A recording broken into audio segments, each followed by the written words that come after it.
Halo guys, selamat datang di channel saya. Kali ini untuk pertama kali kita akan membahas mengenai tata letak kolom. Apa itu tata letak kolom?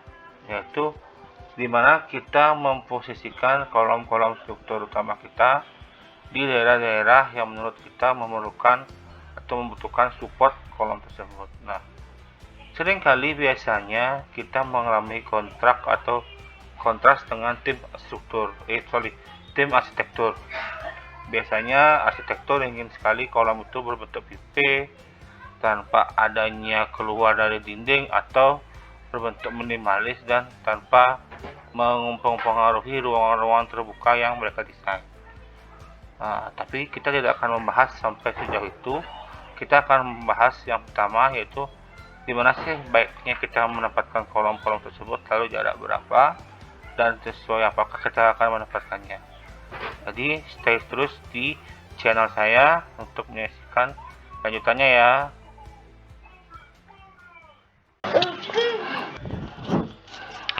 Oke, kali ini kita sudah siapkan denah rumah tinggal lantai 1, dimana grid-grid sudah dibuatkan oleh tim arsitektur, jadi kita bisa dengan mudah untuk menaruh atau mendapatkan kolom-kolom sesuai dengan grid. Ingat, grid itu adalah hal pertama yang harus kita buat sebelum kita menempatkan kolom-kolom struktur ya. Jadi karena kebetulan gambar ini sudah terrealisasikan gridnya, jadi kita tinggal menempatkan kolom-kolom saja. Tapi untuk membuatnya gampang sekali. Sekarang kalau misalkan ini saya hide dulu, kita hide dulu ini.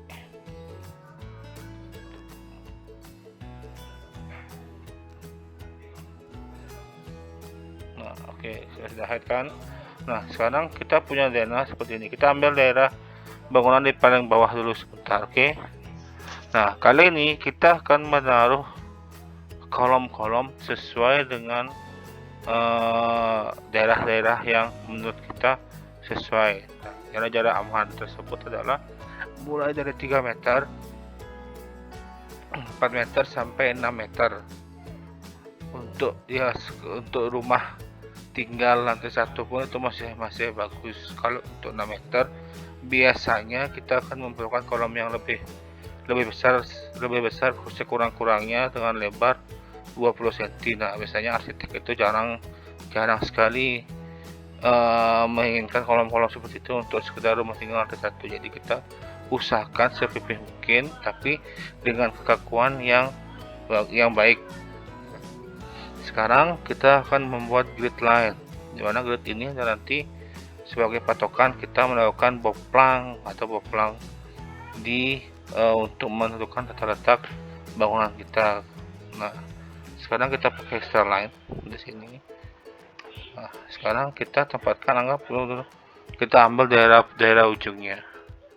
Daerah ujung sini kita ambil, kita plot 1. Nah, setelah itu kita plot di sini juga 1 sebagai batasannya. Sebentar, oke. Lalu dari sini ke sini kurang lebih jaraknya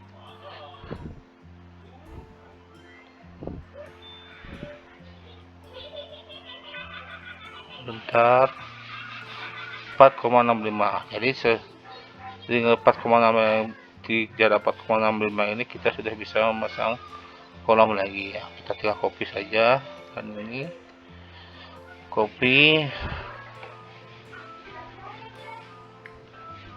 ke sini, lalu sama juga kita copy ke sini di jarak yang sama, kita copy jarak yang sama, ini juga sama. Karena kebetulan daerahnya vertikal lah, jadi lebih nyaman kita mendapatkan kolom. Sudah itu, dari arah vertikal kita rasa sudah cukup untuk mendapatkan gridnya. Lalu kita buat grid ke arah horizontal. Lalu kita tempatkan di sini. Kita bisa membuat di sini tidak masalah, kita tambahkan dulu tidak masalah. Lalu kita buatkan di grid paling ujung. Nah, sudah terbentuk grid-grid yang kita mau. Kalau kita cek lagi sekali, oh ternyata di middle itu lebih banyak memerlukan grid untuk nanti entah nanti menempatkan jaraknya berapa dari sana, dari depan atau dari sampai untuk ketika kita melakukan pengukuran. Jadi kita lebih baik menaruh gridnya di daerah sini saja untuk menyamankan nanti kita kembali lagi ke saat pelaksanaan ya. Nah, oke, kita sudah melakukan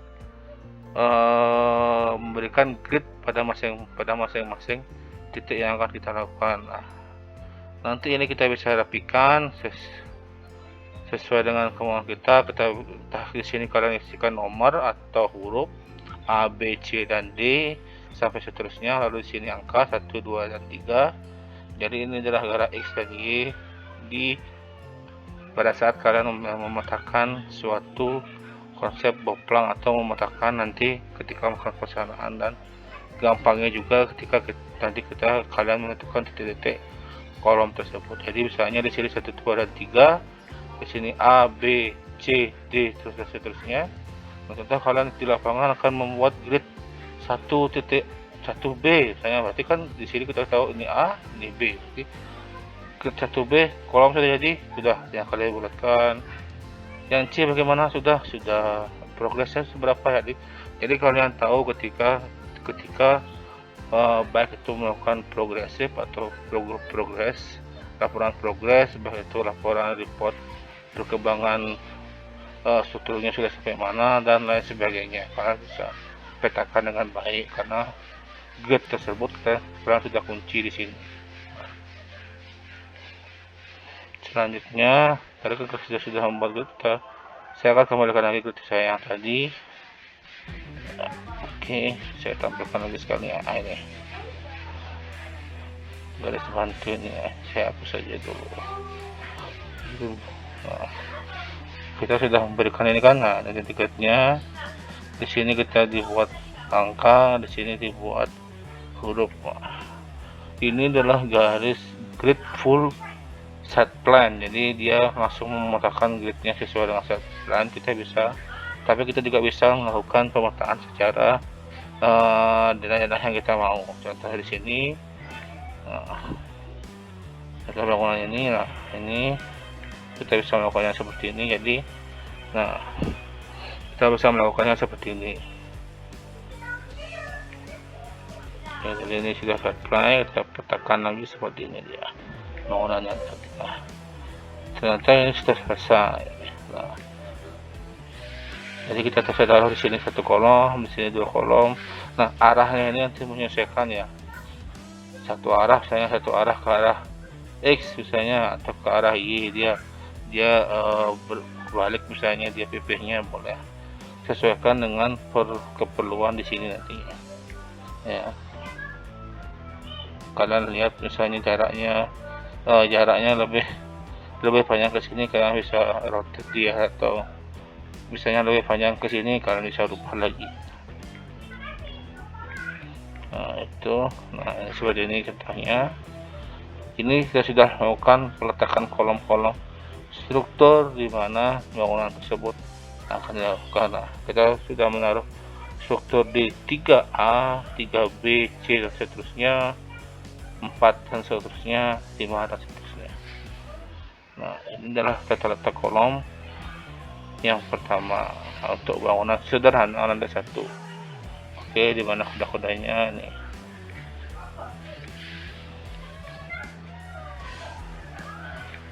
Jadi itulah pentingnya kita membuat garis grid. Jadi grid ini yang membantu kalian ketika pelaksanaan nanti, ataupun ketika melakukan proses penggambaran, ataupun pada saat perhitungan RAB itu penting. Karena kalau grid kalian dan grid arsitektur tidak sinkron, itu akan bahaya sekali pada saat pelaksanaan. Maka tim itu harus 2 kali melakukan boplang, kan tidak akan membuat itu lebih boros dari segi pelaksanaannya. Jadi sinkronkan kembali, lakukan misalnya ini kalian bisa plat ulang lagi. Contoh ini kita blok dulu dengan nama sembarangan, Nah, ini kita lakukan plot. Kita set dia di denah set plan yang tadi. Nah, apakah akan banyak sekali mengganggu atau sudah cukup untuk seperti tadi? Nah, ternyata kita lihat tidak mengganggu banyak hal. Sudah tepat di sini, ini sudah tepat di sini, ini juga sudah tepat di sini. Dengan adanya nanti mungkin penambalan dari akibat finishing arsitektur ya, jadi semuanya sudah oke. Nah, oke, cukup segitu dulu ya untuk pemahaman kali ini mengenai penempatan kolom struktur untuk bangunan sederhana lantai 1. Untuk yang selanjutnya kita akan mulai melakukan pendimensian balok kolom dan mulai melakukan pemodelan di salah satu software analisis struktur yang saya punya. Oke, cukup sekian dulu video hari ini. Terus stay di channel ini untuk mendapatkan video-video selanjutnya yang mengenai pembahasan sederhana untuk rumah tinggal. Jangan lupa klik tombol subscribe-nya, share video ini, dan jangan lupa like-nya untuk membantu terus channel ini berkembang dan memberikan edukasi sederhana mengenai dunia sipil. Salam dari saya. Bye bye.